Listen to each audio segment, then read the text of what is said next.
बिहार चुनाव में मतदाता सूची पर बवाल क्यों मचा है? तेजस्वी यादव और राहुल गांधी ने मतदाता सूची के पुनरीक्षण और सत्यापन पर क्या सवाल उठाए हैं? निर्वाचन आयोग द्वारा मतदाता पुनरीक्षण के लिए 2003 की मतदाता सूची को बेस बनाने पर इंडिया गठबंधन को आपत्ति आखिर क्यों है?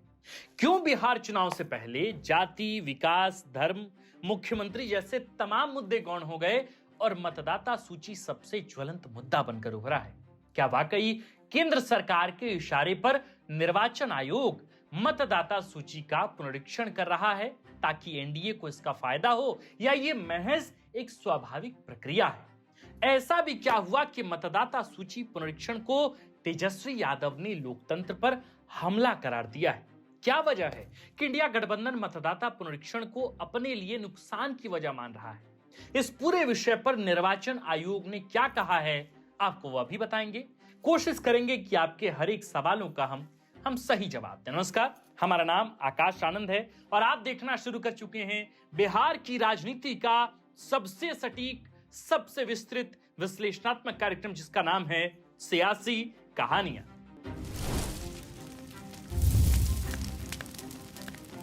बिहार में सघन मतदाता पुनरीक्षण चल रहा है। केंद्रीय निर्वाचन आयोग ने 2003 की मतदाता सूची को इस पुनरीक्षण प्रक्रिया का बेस बनाते हुए इसके आंकड़ों को अपनी आधिकारिक वेबसाइट पर अपलोड भी किया है। इस आंकड़े के मुताबिक बिहार में 2003 में 4.96 करोड़ मतदाता थे।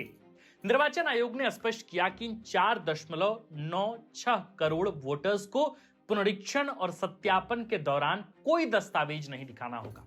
लेकिन 2003 के बाद मतदाता सूची में शामिल हुए लोगों को वैध दस्तावेजों के जरिए यह साबित करना होगा कि वे बिहार के अस्थायी निवासी। अब इस दस्तावेज को दिखाने की प्रक्रिया पर ही सवाल उठ रहा है। कांग्रेस सांसद राहुल गांधी ने अखबार में लेख लिखकर बिहार में मतदाता पुनरीक्षण पर सवाल उठाते हुए निर्वाचन आयोग पर गंभीर आरोप लगाए हैं, तो वहीं तेजस्वी यादव ने इस प्रक्रिया को लोकतंत्र पर हमला करार दिया है। चुनाव आयोग ने आरोपों और आशंकाओं को बेबुनियाद बताते हुए अपनी मंशा स्पष्ट कर दी।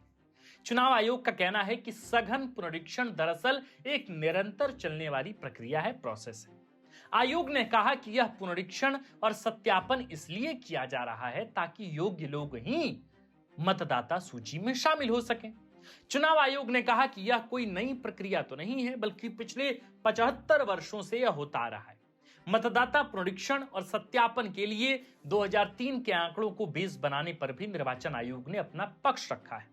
चुनाव आयोग ने कहा कि 2003 की मतदाता सूची को वेबसाइट पर इसलिए अपलोड किया गया है क्योंकि बिहार में आखिरी बार मतदाता पुनरीक्षण और सत्यापन का काम 2003 में ही किया गया था। अब वेबसाइट में अपलोड आंकड़ों के मुताबिक 2003 में मतदाता सूची में शामिल मतदाताओं को पुनरीक्षण और सत्यापन के दौरान कोई दस्तावेज नहीं देना होगा। चुनाव आयोग ने कहा कि 1 जनवरी 2003 की क्वालिफिकेशन डेट वाले वोटर्स को पुनरीक्षण और सत्यापन के समय कोई दस्तावेज प्रस्तुत नहीं करना होगा। यदि किसी व्यक्ति का नाम 2003 की वोटर लिस्ट में नहीं है तो वह भी अपने माता पिता के लिए किसी अन्य दस्तावेज की जगह उसी मतदाता सूची से संबंधित अंश का उपयोग कर सकता है। हालांकि इसके बाद मतदाता सूची में शामिल हुए लोगों को वैध दस्तावेज पेश करना होगा।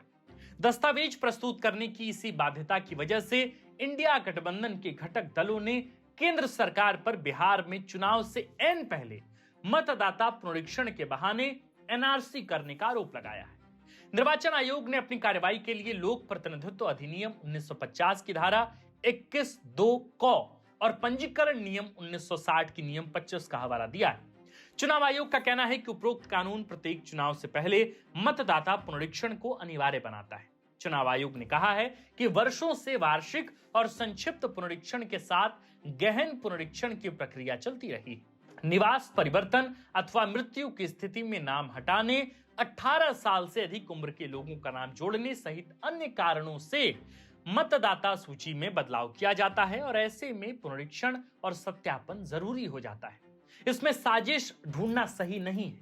हालांकि विपक्ष निर्वाचन आयोग के तर्कों से सहमत नहीं है। आरजेडी नेता तेजस्वी यादव ने बिहार चुनाव से पहले गहन पुनरीक्षण और सत्यापन के बाद नई मतदाता सूची बनाने को लोकतंत्र पर हमला कहा है। तेजस्वी यादव ने कहा कि इतनी बड़ी प्रक्रिया को 22 साल बाद इतनी जल्दी क्यों शुरू किया जा रहा है।